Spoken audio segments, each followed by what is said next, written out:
And welcome to this week's edition of the Life and Legacy Show, sponsored by the Sechler Law Firm, where great families make great estate plans. My name is Tim Sechler. I am the owner of the Sechler Law Firm, and I am the host of this radio show each and every weekend. And I appreciate you tuning in on this Saturday morning. If you're listening live, if you're catching it as a repeat on the podcast, whenever you were listening to it, I still appreciate you checking it out. And on this show, if you're new to the show, we talk about things like estate planning, elder law issues, how to protect yourself, how to protect your family from these issues.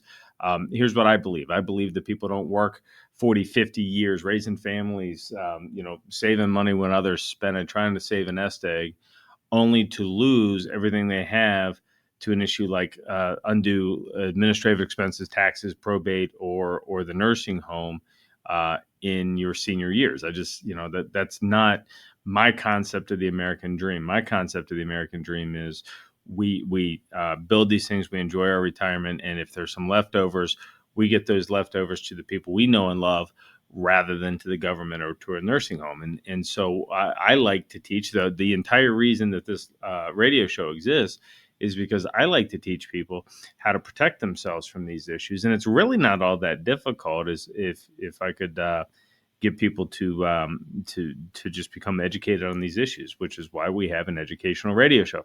And so today, what I want to do is I want to take and just talk about like a family who could end up in a negative situation if they don't do planning properly, and then what is the result for the same family in the same circumstances if we did do proper planning. And this is one of the concepts we teach in our estate planning and elder law workshops that we have. You can register for the workshops for free on our website, sechlerlawfirm.com, SECHLER lawfirm.com, or give us a call at 724-546-4227. And when you register for the workshop, which, by the way, South Hills folks, our South Hills workshop is coming up on May the 17th. We have not done a South Hills workshop since 2019, since before the COVID outbreak. We just haven't found ourselves down there doing an educational seminar. We've had a lot of asks. We've had a lot of people say, hey, I'd love to come to the workshop. You're always in Cranberry. Can you do one down south of town? And so we have one in South Point. There's an afternoon session. There's an evening session on May the 17th. I will be doing these workshops personally, and you should come check it out. We expect to have a good event that night. And you can register, of course, at the SechlerLawFirm.com. Now, here's the thing. If I could just wave my magic wand, right? If I could, because what we're trying to do is do good planning for middle-class folks. Middle-class folks historically, in my opinion, have been somewhat neglected by the legal community. Look, you're not rich, here's your simple will. You're not rich, here's your simple will. You don't have a ton of money, don't worry about the trust stuff, here's your will. And it's like very judgmental to me, because, here's the thing about a will. The only thing a will really does, I mean, the main purpose of a will is to divide up the leftovers when you pass away, right? Who gets the stuff? It's like the old cliche, who gets my stereo if I pass away? Give my stereo to my brother. And we pretend that this is all we need to worry about for our middle class clients. And here at our law firm, that is like the opposite of how we operate. I think, and I believe that there's a heck of a lot more questions that we should answer other than just who gets my stuff. How do I make sure that there is some stuff? How do I not make major tax mistakes? How do I make sure that if my wife gets sick, that she gets the care that she needs? How do I make sure that if I get sick, my wife still has a home to live in and some money in the bank? How do we navigate this crazy long-term care system that we have and get the care we need without going broke in the process? These are much, much trickier questions to answer. And you can't answer any of them with a simple will. A will doesn't do that, right? And so if you are listening to this, you're middle-class family, upper middle-class family, and you have a will as your estate plan, please listen to me for a second. That is probably not good enough if you're concerned about these things. The Alzheimer's Association is telling us that there's 1 in 3 chance that you're going to have dementia. 1 out of 3 seniors will have dementia. 2 out of 3 seniors are going to need some form of long-term care. And somebody sold you a line along the way that you're not rich, you should just have a simple will. Don't worry about this nursing home stuff. which is, I can tell you, I am watching people go broke in long-term care facilities. The government system is failing our seniors. I feel very strongly about this. We all pay into this healthcare system with the idea, we pay Medicare. Every paycheck you ever had, it was a deduction for Medicare, and pay into the system for 30, 40, 50 years. And then when I get into my senior years, I expect I'm going to have health coverage, except that Medicare doesn't pay for the single biggest healthcare expense that seniors face, and that is custodial long-term care in a residential setting. They just won't pay for it. Well, thanks. What have I been paying for 50 years? And families are finding out the hard way that that they're going to end up going through all their money in a long-term care setting. I mean, my little law firm, we operate in Cranberry Township, and we serve, all of Western Pennsylvania, but we helped 15 families going through this last month. They're going through 10, 12, $14,000 a month in long-term care expenses. And so then the question that they often ask is, what could we have done different? We're going through dad's retirement account. 180 grand a year is going out the door to this nursing home. What are the things that we could have gone and done different that would have protected us? Which is what I want to chat about today. So I want to introduce you to a fictitious family called the Flintstones. All right. I love to use the Flintstones as an example for some reason. So meet Fred and Wilma. Fred and Wilma have raised one child by the name of Pebbles, and they live in. I'm drawing a blank on where they live. Anyway, so here they are. Fred has been working at the quarry, and he has saved some money, and they have, let's say that they own their house outright. Let's say that they have combined finances of about $400,000, and they are retiring, right? So they got $400,000. They own a house. Fred has his health. Wilma have their health. They go see some attorney who tells them, "Oh, great, congratulations on your retirement. All you need is a simple will." Okay. And so then they go through retirement. They take a couple of vacations. Things are going well. Their Pebbles is now grown up. They're spending time with Pebbles and her children, and then Fred ends up having a stroke. Okay, Bedrock. It's Bedrock. That's where they live. They live in Bedrock. I was probably driving somebody crazy. Anyway, the Flintstones live in Bedrock, Pennsylvania, right? And so anyway, 400 grand, have a house. Fred has a stroke. Fred goes to a hospital where they stabilize him. They take good care of him for a few days.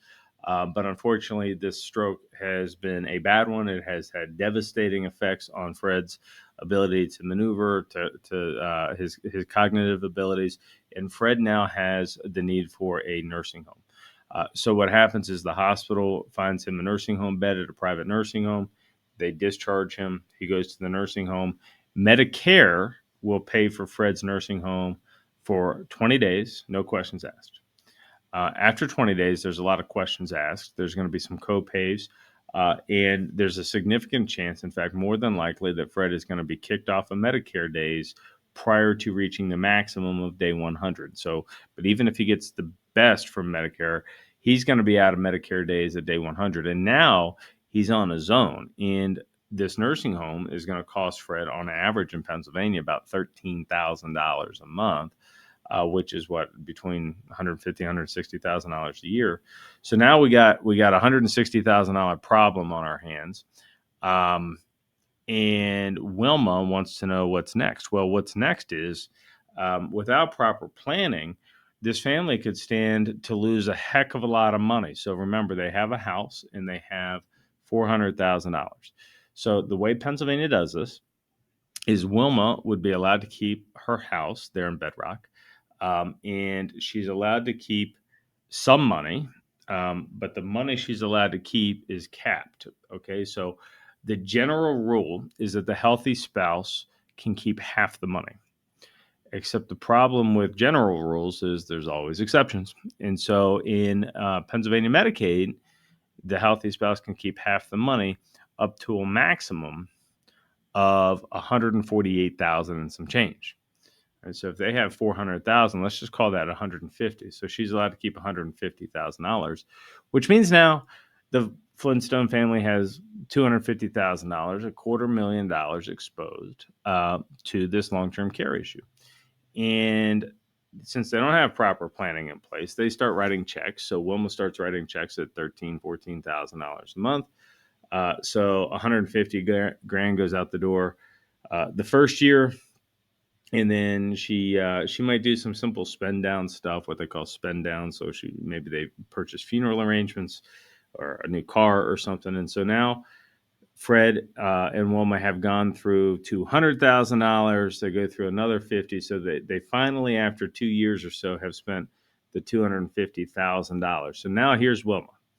Wilma is now down to $150,000 in savings. But Fred is finally eligible for Medicaid benefits, right? So we've lost $250,000, 2/3 of their financial savings. We've lost it. And now he's on Medicaid. Except the problem with this is that once somebody's on Medicaid benefits to pay for the nursing home, if they're married, some of their income is going to go to the nursing home, right? So the healthy spouse always gets to keep her own income, but the sick spouse, some of the sick spouse's income may be safe, but some of the sick spouse's income is likely going to go to the nursing home every month, right? So now here's Wilma living in the house that they had. Let's say that it was paid off. She's got a house. She's got $150,000. But now Pennsylvania is requiring Wilma to write a check for some of their income to the nursing home every month. Now, last month, before Fred got sick, they needed every penny of his income. They were living on his income, and now he's in the nursing home. They've gone through 2/3 of their savings, and now the state expects Wilma to fork over some of his income. So how's she going to pay her bills? Well, the answer is she really can't without going into her savings. So the $150,000 they allowed her to save in the first place starts going down by, let's call it $1,000 a month. So it's going down $1,000 a month because $1,000 of their income is now going to the nursing home every month. So her 148,000 next month it's 147, next month it's 146, next month it's 145, and she's watching this tick and she's doing some math, and she's thinking, my goodness, I'm going down $12,000-$15,000 a year. I'm only 70 years old. I could live another 20 years. I can't lose money this fast. And so she realizes that Pennsylvania has her in quite a position, right? What do? You're running out of money. Your husband is sick in a nursing home. You're running out of money. You don't have any income. You don't have enough income. The only place you could get any more money is to sell her house. But unfortunately, Pennsylvania is pretty aggressive with that. So if she sells her house, there's a significant chance that Pennsylvania says that they want some of that money. So that's not a great solution. And plus, where's she going to live? Is she going to buy a cheaper house? Well, that doesn't solve all the problems. Does she move in with her daughter? Does that solve the problems? That creates new problems. And why? All of this is occurring because Fred had the audacity to have dementia, which, by the way, 1 in 3 of us are going to have. And I'm telling you this tragic tale here to try to paint the picture for you that lots and lots of families are having every day in Pennsylvania. Several hundred families a day in Pennsylvania are going through this. And, if there were any other creditor out there in the world taking people's net worth at 180 grand a year, you'd probably see more of it in the news. People would probably be speaking up. Let's say that your utility bill jumped to $180,000 a year. You think that people wouldn't speak up about that? But nobody speaks up about the elder law, the nursing home stuff, because one, they're ashamed that their spouse is in the nursing home to begin with, or they don't want to talk about the fact that they're going broke. Nobody wants to be known that they're going broke, and so there's this silent community out there suffering big time because of the financial stress that our fragmented system puts them in, right? And to me, this is just tragic. It's just tragic that a family can work hard to save money and end up in this scenario. And it keeps happening. It's like Groundhog Day in my office. We see this every week. And so then what can we do? Now there are some crisis management techniques. that we can employ here to stop the bleeding and protect some money once somebody's in a nursing home. In fact, right now we've got some pretty good techniques, but I like to call those the trick plays, right? Because if we're down late in the game and we're down a touchdown, we're running out of time, we'll run a trick play and try to win the game, and that's what we do when somebody is in a nursing home going broke. They come to the office. What can we do? Well, we're going to run some trick plays and we're going to try to protect some assets. But that's not a game plan. A game plan is not to rely on trick plays. Imagine if the Steelers wanted to hire a new coach and the guy said, yeah, look at all my trick plays in my playbook. Well, where's the contract? Can I have the job? Nope. We need a little bit better strategy than that around here. And so I suggest to you that you ought to give some consideration in how to protect yourself. And so let me wave my elder law magic wand and go back in time and invite the Flintstones before Fred had a stroke. In fact, several years before Fred had a stroke, to one of our elder law workshops. And they're sitting in a workshop and I'm telling them stories about the things that they should be happy about, the things that they should be concerned about. And we explain tools. We explain the difference between a power of attorney, guardianship. We tell the difference between an advance directive and healthcare decision making without one. We talk about wills. We talk about revocable trust. We talk about irrevocable trust, which all of these are just tools, right? People ask me the question all the time, what's the best estate plan? Well, that's like asking a question, what's the best, is a screwdriver better than a hammer, right? I mean, they're just different tools. They do different things. I'm not unhappy with wills. They're not bad documents. Wills just do what wills do. And if you are concerned about what happens if I get sick, is my wife still going to have a house to live in? Then I suggest to you that a will is insufficient to answer that question. It is not designed to answer the question, much the same way that a screwdriver is not designed to hammer a nail into a wall, right? They're different tools. And so the Flintstones come to the workshop, and I explain to them the use of a different type of tool called an asset protection trust.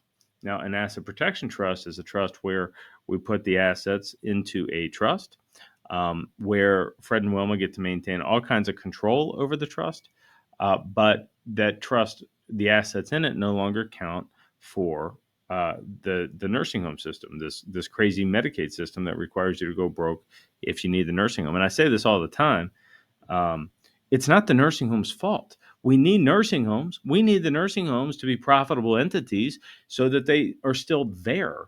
The problem is not the nursing home. The problem is that we got a government rule book that requires you to go broke if you need a nursing home. That's the problem. That's the problem that none of the politicians are trying to fix, what they should be. Now, here we are. Fred and Wilma come to the workshop. They learn about this tool called an asset protection trust. And what they learn is that they can put their stuff in the trust. They can have some control over the trust, but they cannot receive a distribution from the trust.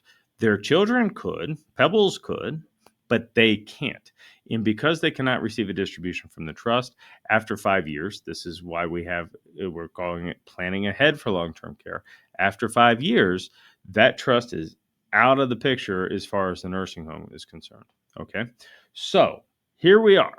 And I convinced the Flintstones, I wave my magic wand, which it entails me putting their primary residence into an asset protection trust. And let's just say for the Flintstones, the only asset I put into the trust is the primary residence. That's it. Okay. Because people are hesitant to put money into a trust when the trust says that they can't have their money back. But for people who have a house and have some money, they're very unlikely to do like a reverse mortgage or something where they're going to significantly access the home equity. So the fact is, for most middle-class folks, by definition, middle-class folks have some money. If you didn't have any money, you wouldn't be middle class, right? So if you've got some money and you have a home, odds are you're not going to liquidate that home, turn it into cash to buy groceries. You got other money for groceries. So if we're never going to access our home equity, then please tell me, someone, what's the harm in putting our house into a trust that says we can't access the home equity? You weren't going to anyway. So now I've got the Flintstones house in a trust that says that they can't access their home equity, but they still sleep there every night. Fred still mows the grass. The house, and then after 5 years, that house is now safe from Fred's potential future nursing home. Okay. Now, it doesn't seem like much has changed because it hasn't changed their finances at all. It hasn't changed where they live. It hasn't changed who decides on putting a new shingle on the roof or a new furnace in the basement. That is still Fred and Wilma's decision. They're still in control. Okay. But now Fred has a stroke, and Fred ends up going to the same situation, goes to the hospital. They stabilize him, they discharge him, they want to send him to a nursing home. Okay. Medicare still stinks and only pays for the 20 days, maybe up to 100 days, depending on how it's gone.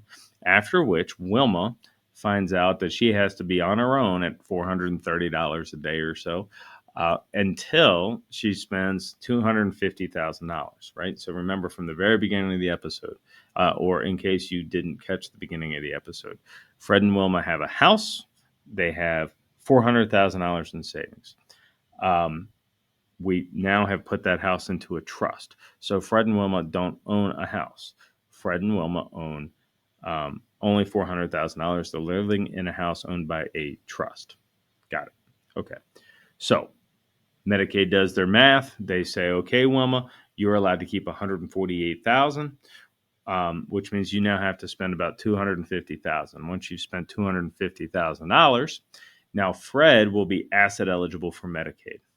And Wilma then comes to my office. She's an existing client in this story. She comes to the office. She says, Tim, I know you guys said that you had an answer for this. This is cloudy for me. We did the trust a number of years ago. Walk me through what happens now. And I say, hey, Wilma, you got nothing to worry about.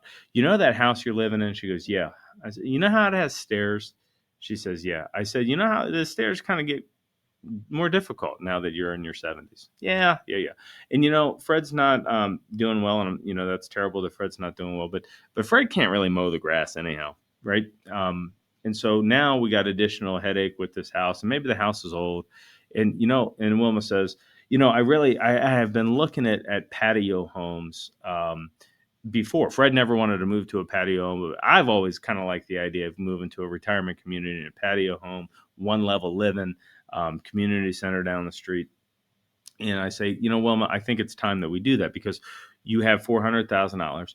The state's only going to allow you to keep $150,000. So rather than lose $250,000, what if we go buy you a new house? See, because you don't own a house. But under the Medicaid regs, you're allowed to own a house, right? You don't own your house currently. It's in a trust. So you don't have a house. So you got $400,000, you got $150,000 in cash left. What if we take the other $250,000 rather than giving it to the nursing home in the next 2 months, and we just go buy that patio home you were thinking about anyway? And now you have a new home. You have $150,000 in the bank. But wait a second. What about the old house? What are we going to do with the old house? Well, it's in the trust. The trust can sell that house. That trust now sells the house. Let's say that we get $300,000 for the old house. That money is now owned by a trust. Now, Wilma cannot access the money in that trust. Wilma cannot receive a distribution from that money. So it doesn't seem to do her very good, except for the fact that the kids can receive a distribution from that trust. So Wilma, in theory, can have Pebbles. Pebbles can receive a distribution from that trust. And it turns out that Pebbles still loves her mom and is not going to allow her mom to starve. And so Pebbles can access the money in the trust. Mom doesn't starve. Mom has all the money in the bank. Mom has a new home. Mom has the home sale proceeds, though she can't access it directly, but Pebbles still loves her and is going to take care of her. And now we have solved the Flintstones problem by simply having their house in a trust.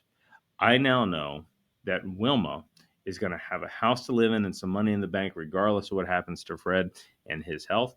And when I get rid of the Flintstones and I think about my own family, I want to know in my senior years that my wife is going to have a house to live in and some money in the bank.